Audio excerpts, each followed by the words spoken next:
अस्सलाम वालेकुम। प्रोग्राम सहाफ़ी में मतीउल्लाह जान। तमाम नज़रें सुप्रीम कोर्ट और हुकूमत की तरफ लगी हैं और हुकूमत ने अभी तक नए चीफ जस्टिस का नोटिफिकेशन जारी नहीं किया।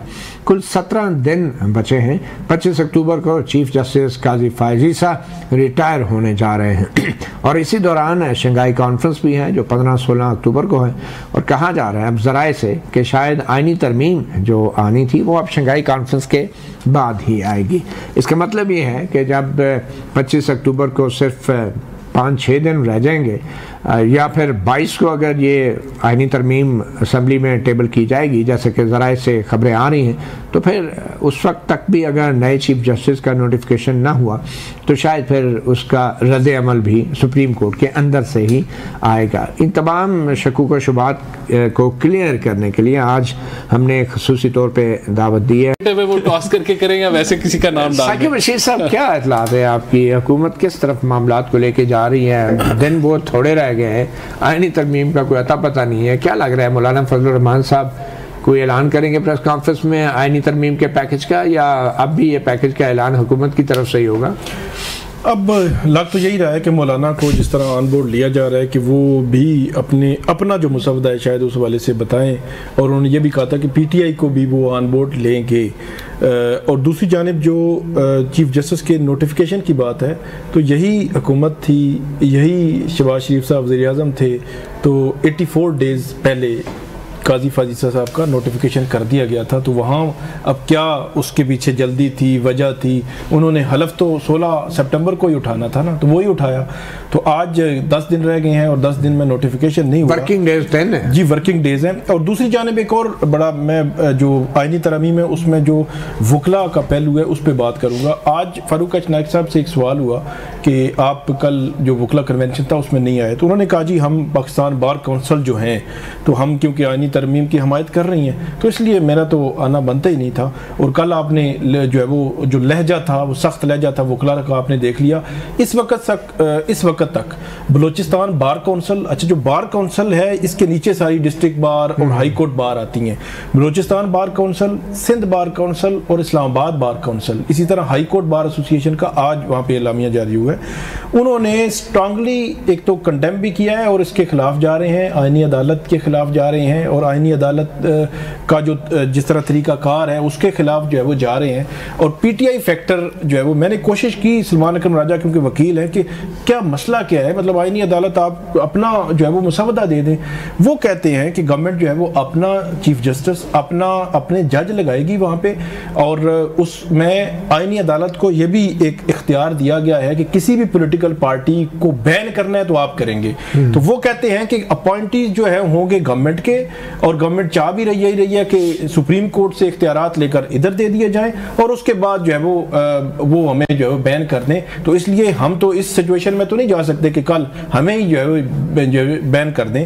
और दूसरा जो गवर्नमेंट है वो 63A के फैसले को तो बड़ा आइन और कानून के मुताबिक करार दे रही है, लेकिन 12 जुलाई के फैसले को जो है वो मानने के लिए तैयार नहीं, बल्कि उसके खिलाफ ऐसी कानून साजी की है जो एक प्रेसिडेंट अगर बना तो मुस्तकबिल में इसी जो है वो पॉलिटिकल पार्टीज के लिए नुकसानदेह हो सकता है कि कल सुप्रीम कोर्ट तो फिर वो पावरलेस हो गई ना। जब भी फैसला देगी आप सादा कानून साजी करें और कहें जी माजी से इत्तलाक है अभी तो ऑर्डिनेंस के जरिए आइनी तरमीम करने की कोशिश की गई है। ऑर्डिनेंस के जरिए जजेस कमेटी के कंट्रोल करने की कोशिश की बेंच के जरिए जो है 63A की तशरीह, 63A के बाद बंदे तोड़े। नहीं वो तो सीधा नजर आ रहा है कि चीफ जस्टिस की वो नंबरिंग पूरी नहीं थी कमेटी में, तो वो हुकूमत ने पूरा करके दिया कि ये जी अपना बंदा उन्होंने अमीनुद्दीन खान साहब बैठ गए हैं। और उसके बाद अच्छा क्विकली बेंच भी बिलावल भुट्टो ने जो कहा है कि जस्टिस मंसूर अली शाह उन्हें लगता है कि जजेस को कंट्रोल नहीं कर सकेंगे। पता नहीं बिलावल भुट्टो जो है कंट्रोल या सेल्फ कंट्रोल को क्या समझते हैं? मेरा ये ख्याल है कि बिलावल भुट्टो साहब एक बड़ी पॉलिटिकल पार्टी के सरबराह हैं और यकीनी तौर पर उनको इसकी आइडिया होना चाहिए। ऑक्सफोर्ड के क्वालिफाइड है, उनको आइडिया होना चाहिए। लेकिन ऐसे लग रहा है कि उनको जो बेसिक स्ट्रक्चर है जुडिशरी का उसका आइडिया नहीं है। जो जुडिशल साइड पे जितने जजेस हैं उनको इक्वली उनको देखा जाता है, इक्वली उनका इनपुट होता है, उनकी राय होती है, उनकी जजमेंट इक्वल होती है, उसमें कोई दो मतलब है ही नहीं असेसमेंट। और जो कंट्रोल वाला फैक्टर है, कंट्रोल कैसे हो सकता है? मतलब एक जज, हर जज इंडिपेंडेंट है, हर जज की इंडिपेंडेंट एक राय होती है। एडमिनिस्ट्रेटिव साइड पे हर जो चीफ जस्टिस है उसको चीजों को रेगुलेट कर रहा होता है। शायद वो ये कहना चाह रहे होंगे कि जस्टिस मंसूर अली शाह किसी हाई कोर्ट के जज को इधर से उधर ट्रांसफर के हक में नहीं होंगे तो वो हुकूमत कंट्रोल नहीं कर पाएगी। ये हो सकता है, वो ये कहना चाहिए। वैसे बिलावल भुट्टो जरदारी के जो कानूनी मुशीर हैं उनमें से एक मुशीर जो है साबिक वज़ीर कानून फारूक एच नाइक भी हैं, जो पाकिस्तान के 2 लाख से ज़ायद वकला के एक मुंतखब नुमाइंदा हैं, वाइस चेयरमैन हैं पाकिस्तान बार कौंसिल के।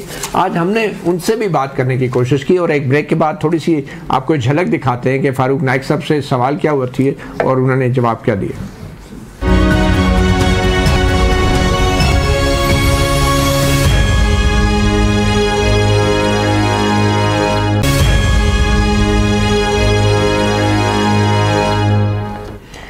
Welcome back. पीपल्स पार्टी के जियाले और इस वक्त vice chairman Pakistan bar council जो एक स्टैट्यूटरी बॉडी है उसके vice chairman Farooq H Naik, उन्होंने सहाफ़ी प्रोग्राम से जो गुफ्तगू की, जो पाकिस्तान बार कौंसिल की कमेटी बनी थी यानी तरमीम के हवाले से उसमें मज़ीद तजावीज़ देने की, उनकी हम आपको सुनाते हैं इंटरव्यू।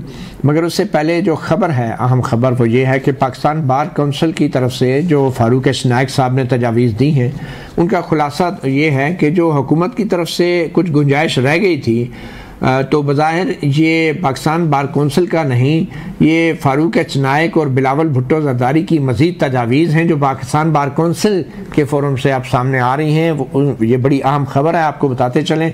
बार कौंसिल ने अपनी जो तहरीरी तजावीज़ वफाकी हुकूमत को दी हैं उसके तहत आर्टिकल 63A में लिखा जाए कि वोट शुमार होगा, यानी कि एक तो सुप्रीम कोर्ट ने 63A का फ़ैसला सुना दिया है कि वोट शुमार होगा, लेकिन अभी भी यकीन नहीं है कि उस फैसले का कोई असर होगा, तो आईनी तरमीम में भी डाला जाए।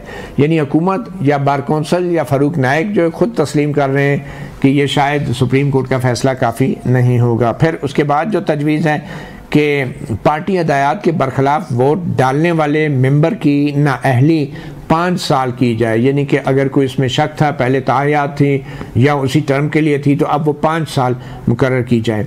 फिर उसमें यह भी कहा जा रहा है कि वफाकी हुकूमत की मुजव्वज़ा आइनी तरमीम में चीफ जस्टिस पाकिस्तान के तकर्रर के लिए जो 3 सीनियर जजेस के नाम पे गौर करने की बात की जा रही थी जो आइनी तरमीम के मसद्दे में, अब उसमें हाई कोर्ट के चीफ जस्टिस की तैनाती के लिए भी 3 सीनियर जजेस के नाम जो है तजवीज़ करने की बात हो रही है। यानी बार कौंसिल और फारूक एच नाइक जो हैं एक कदम आगे बढ़ के हुकूमत के इस आइनी तरमीमी बिल को भरपूर सपोर्ट कर रहे हैं फारूक एच नाइक साहब।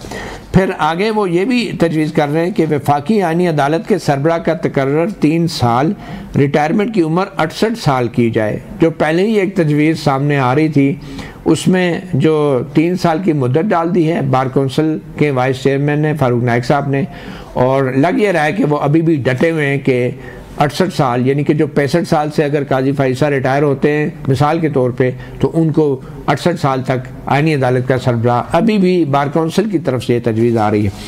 और फिर आखिर में कहा गया है कि वफाकी आइनी अदालत को इंसाफ के तकाज़ों के तहत जो आर्टिकल 199 जो हाई कोर्ट का अख्तियार था रिट दरख्वास्त का, वो एक केस दूसरी हाई कोर्ट में मुंतकिल करने का अख्तियार दिया जाए जो पहले भी। अब ये बार कौंसिल की तजवीज़ है, अंदाज़ा लगाएं, वो कहते हैं ना शाह से ज़्यादा शाह के वफादार।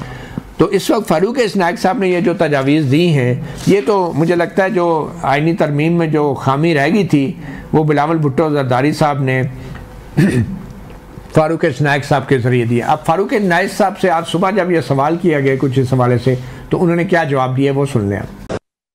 आखिरी सवाल था कि आप पीपल पार्टी के लीडर हैं या वकला के, उन्होंने कहा मैं दोनों का हूँ। तो तजावीज़ अब सामने आ गई, साबित हो गया है।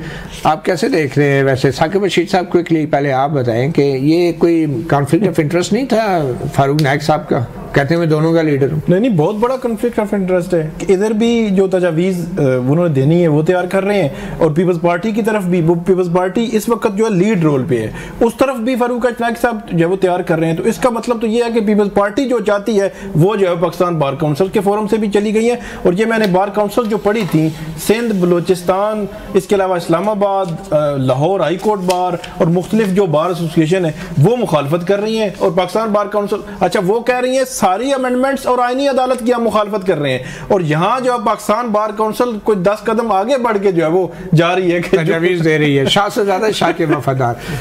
फारूक नाइक साहब जो हैं वो अकेले मेंबर तो नहीं है ना कमेटी के, तो कमेटी में और भी जहन हैं, और भी लोग बैठे हुए हैं। उन्होंने अगर ये मुशावरत से ये तजावीज़ दी हैं तो ये बताती है कि एक जो लॉयर्स की कम्युनिटी है वो इन तजावीज़ को और इन तरामीम को सपोर्ट कर रही है। तो मैं समझता हूँ कि ये गवर्नमेंट के लिए तो एक खुशाइन बात है। गवर्नमेंट ने पहले क्यों नहीं बार काउंसिल से तजावीज़ मांगी? पहले तो आपने बड़ी जल्दी करने की कोशिश की 13-14 की रात को, तो पहले अब आपको ख्याल आया कि बार काउंसिल भी ले लें क्योंकि वहाँ पे अपने ही बंदे बैठे हैं। देखिए, पहले अगर गवर्नमेंट ने तेजी करने की कोशिश की तो गवर्नमेंट को नाकामी भी हुई, और उसके बाद आपने देखा कि जो लॉ मिनिस्टर हैं वो भी बार के पास गए और उन्होंने खिताब किया बार से। बिलावल साहब भी कर रहे हैं, जो जमातें समझती हैं कि आईनी तरामीम की ज़रूरत है वो कंसेंसस बिल्डिंग कर रही हैं, और ये अल्हम्दुलिल्लाह कंसेंसस बिल्डिंग का नताइज आ गए। उन्होंने अपने इंडिपेंडेंट व्यू दिए और इनको कंसिडर किया जाएगा जब गवर्नमेंट जो है अपना जुडिशल पैकेज इंशाल्लाह 2/3 अक्सरियत से लेके आएगी। अच्छा, 2/3 अक्सरियत से लेके आएगी, ये 2/3 पे आपने बड़ा जोर दिया है। बिल्कुल होती पास, उसके बगैर तो पास नहीं होनी। तो ये 63 का जो सुप्रीम कोर्ट का फैसला था उसके मुताबिक तो वोट शुमार होगा। जी जी। तो फिर इसको आईनी तरमीम में क्यों डालने की मेरा तो ख्याल है कि इसकी जरूरत नहीं थी। मेरा तो ख्याल है, लेकिन फारूक नाइक साहब को, बिलावल भुट्टो साहब को तो जरूरत है। नहीं, फारूक नाइक साहब तो अकेले फर्द तो नहीं है ना जी। आपके ख्याल में ये पीपल्स पार्टी की तजवीज़ है या बार काउंसिल की? ये तो बार काउंसिल की तजवीज़ है। लेकिन वो लीडर तो दोनों के हैं, पीपल पार्टी के भी हैं। ये उनका मौक़िफ़ है, खाली अब वहाँ आपको कोई कॉन्फ्लिक्ट ऑफ इंटरेस्ट तो नजर नहीं आ रहा है? असल में आपकी जो लॉयर कम्युनिटी है वो पार्टी मेंबरशिप भी रखती है, और फिर वही मेंबर्स जो हैं वो मुख्तलिफ बार्स का हिस्सा भी बनते हैं। तो ये तो this is now the culture of the lawyer community. तो उसके ऊपर आप कह सकते हैं कि ये ठीक है, नहीं ठीक, लेकिन है तो इसी तरह। अब मुझे क्विकली ये बता दें कि जल्दी किस बात की है? 25 अक्टूबर का क्यों इंतज़ार नहीं किया जा रहा? जस्टिस मंसूर अली शाह का नोटिफिकेशन होगा या नहीं होगा? देखिए, ये तो अब गवर्नमेंट ने करना है, और आज के कानून के मुताबिक बिल्कुल उन्हीं का ही होना चाहिए। और तो, कल क्या है इनका नहीं पता। देखिए, ये तो अब मैं कुछ नहीं कह सकता। अभी तो मैं यही कहूँगा कि बिल्कुल जो जस्टिस मंसूर साहब हैं सीनियर मोस्ट जज हैं, और आज जो मामलात हैं उसके मुताबिक उन्हीं का ही नोटिफिकेशन होना चाहिए।